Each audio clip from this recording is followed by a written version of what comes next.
Thank you, Susan. Now we'll have 4 Doolin disciples talking about how they are living their call. First one up is Steve Gordon.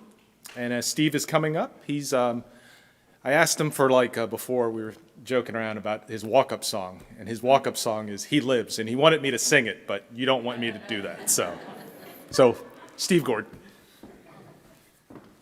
Well, we'd have to talk to Mary about that because we really have to make it short given the distance from here to there, Alan. So thank you for that introduction. My dear friend Walter Hilton has asked me today to share how I have sought to live out my calling in life and how I learned to do that. I must confess that I feel a bit awkward giving this talk because my story is hardly exceptional and likely is similar to most of your stories. As a cradle Christian, I've always known that my overarching calling in life is to honor God by responding to the needs of others when those needs present themselves. And as I used to tell my early teen Sunday school students, I am capable of filling them, and this is a key point, at no unacceptable risk to myself. What I did not know in the early years of my life was the specific opportunities I would have as an adult to honor God by serving others. My first specific call as an adult came to me as I was working on my master's thesis way back in 1974 when dinosaurs roamed the earth. This call framed how I would serve others throughout my career. The focus of my master's thesis, which one of my professors had suggested me, was to assess the impact of a then recently enacted Mississippi state law that required each county in my home state to establish a central purchasing system. One day while I was engaged in the literature review for my thesis, it dawned on me that with the gifts and graces God had given me, and with the assistance and support of others, I could contribute to how well governments at every level across the United States spend hard-earned taxpayer dollars to buy goods, services, and infrastructure.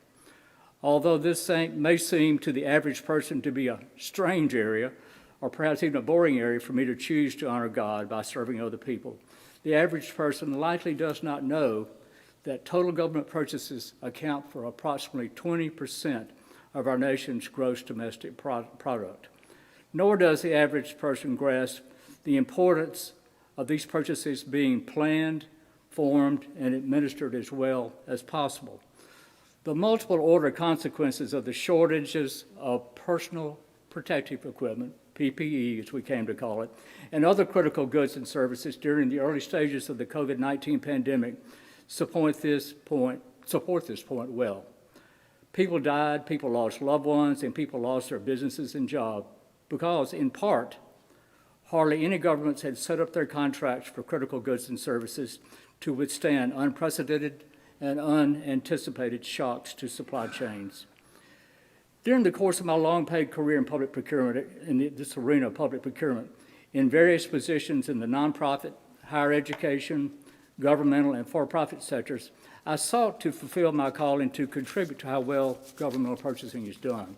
Among other things, I found that receiving a salary and serving other people are not mutually exclusive. In addition, before and after retirement, I have sought out and benefited from opportunities to assist others as a volunteer in several areas of need. The people I have sought to serve through my volunteer work include those who struggle with mental health issues, loneliness, and developmental disabilities, and those who need to improve their English language skills.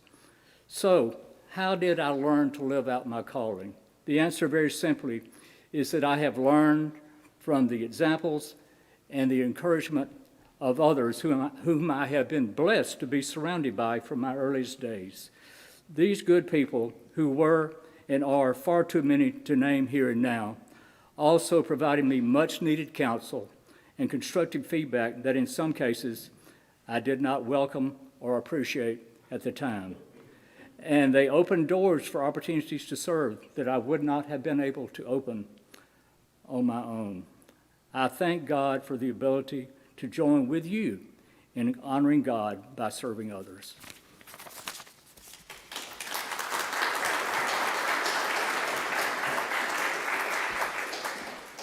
Thank you, Steve. Next up, we have Nancy Reuscher. Thanks.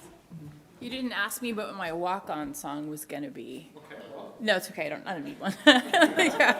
I was actually really laughing about when Steve said that when dinosaurs roamed the earth, because honestly, and Walter and I had this conversation when he said, "I'm gonna ask you to get up there and talk about your call." I'm like, my call is to be just a little weird and to make other people smile. And so I thought about wearing my dinosaur costume, but then I thought it's going to be awkward to put it on, and y'all be like, "What is she doing?" So I am truly called to be silly and whimsical. And those of you who know me probably have seen my puppet collection, and that was another thing that was going to happen. But I decided to try to take this a little seriously. So Walter, this is me trying to be serious. So maybe I'm not called to that, but I'll try. I think my calling in life is to help other people see their calling and get them excited about it. And it took me a while to figure this out because I always thought I should really do something hard and meaningful, maybe like nuclear engineering. But I'm not called to be an engineer. That would have been a bad decision. And instead, I'm drawn to facilitating meetings and doing team building and teaching leadership courses and building excitement in other people for learning new things. I got to do that in Sunday school here. I get to do it at work all the time, and it's really what I'm meant to do.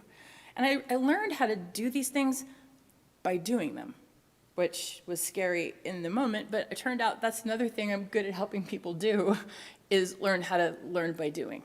And I learned in grad school that that's called experiential learning. So once things have a big fancy name, then it's probably worth doing, right? If someone else calls it something big and fancy, then it's good.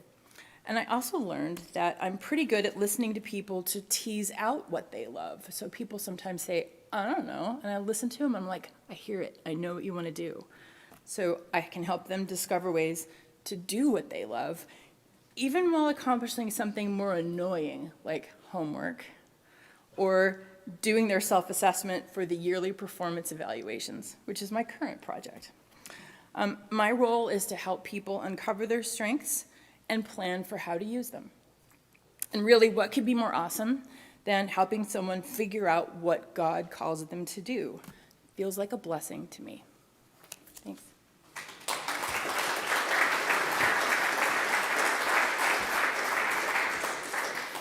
Thank you, Nancy. Next up, we have Bill Mosteller. Come on up, Bill.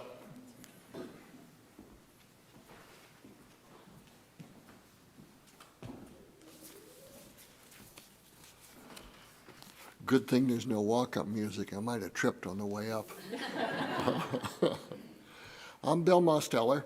I was born in Boston, but have lived in Northern Virginia for 2/3 of my life. My first point here is that it's all Sarah's fault. When I'd go visit her out in Bellevue, Washington, she'd go to church, and I'd tag along. That got me into the habit. On both coasts, we'd identified and focused on Doolin when she was here one Christmas.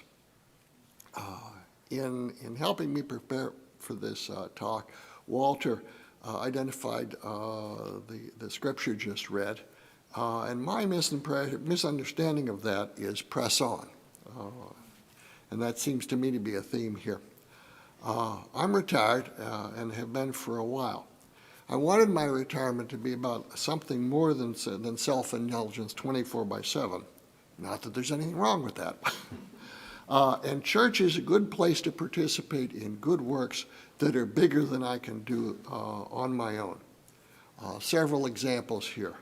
Meals on Wheels.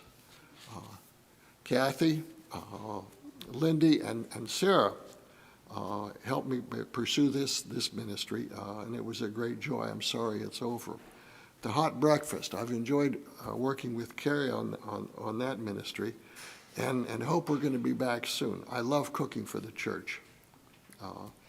English is a second language. I've replaced Walter in assisting with registration.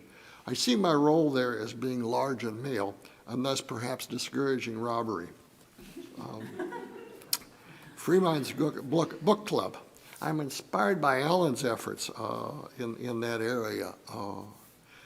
And Appalachian Service Project, getting the youth of the church into doing good works is wonderful guidance.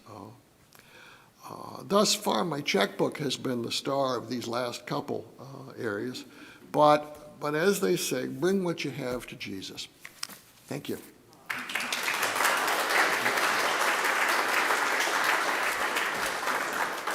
Thank you, Bill.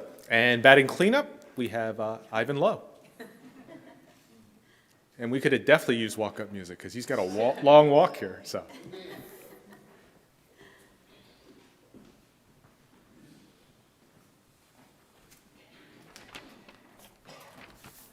Well, good morning, everybody. Really appreciate Walter's ask. I told him this morning this is a challenge, but a really fun one. And I hope that after everybody hears what the four of us have to say today, that you also challenge yourself to go home and think about what your calling is too. Because one thing that I think will come out of that is you'll feel even more dedicated to that calling if you spend a little bit of time thinking about it. So thank you, Walter, for throwing this challenge down there.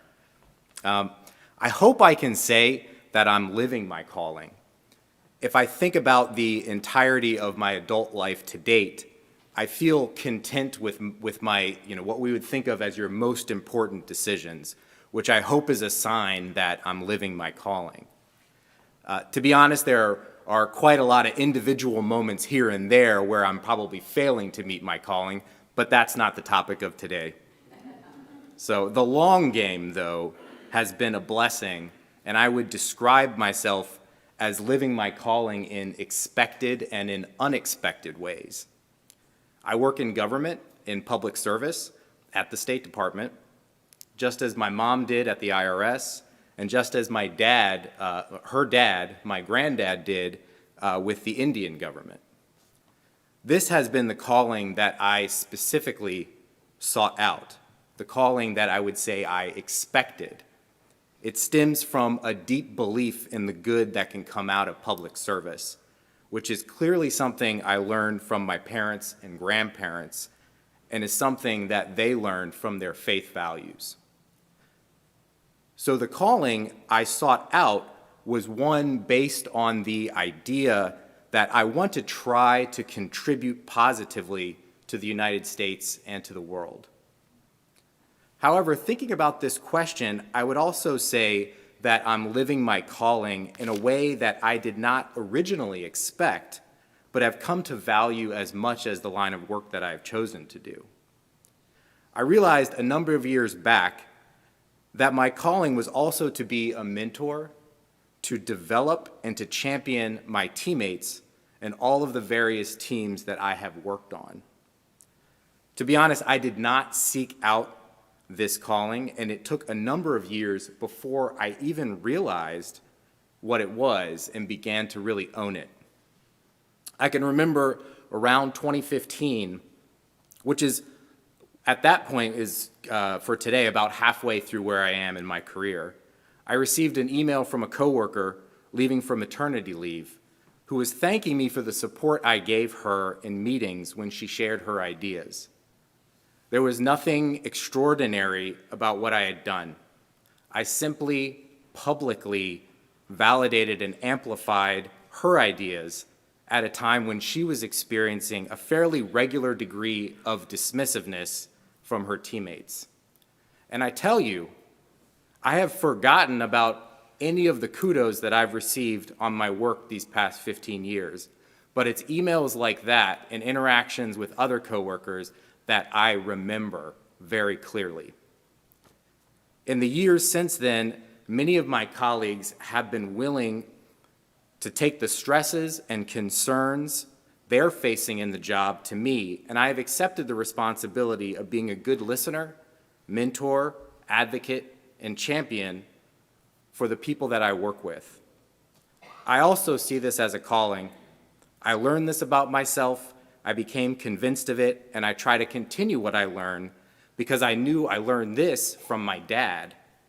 I learned it from watching his career focused on pastoral ministry in the United Methodist Church. So this was the calling I didn't seek out, but I fully accept. I see this calling as one focused on strengthening the community around me through care and support to those around me.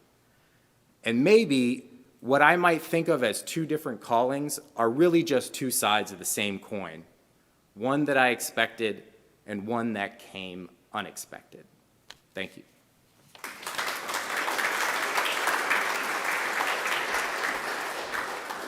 So let's give a hand again for the four of them. It takes a lot of effort and their time. So.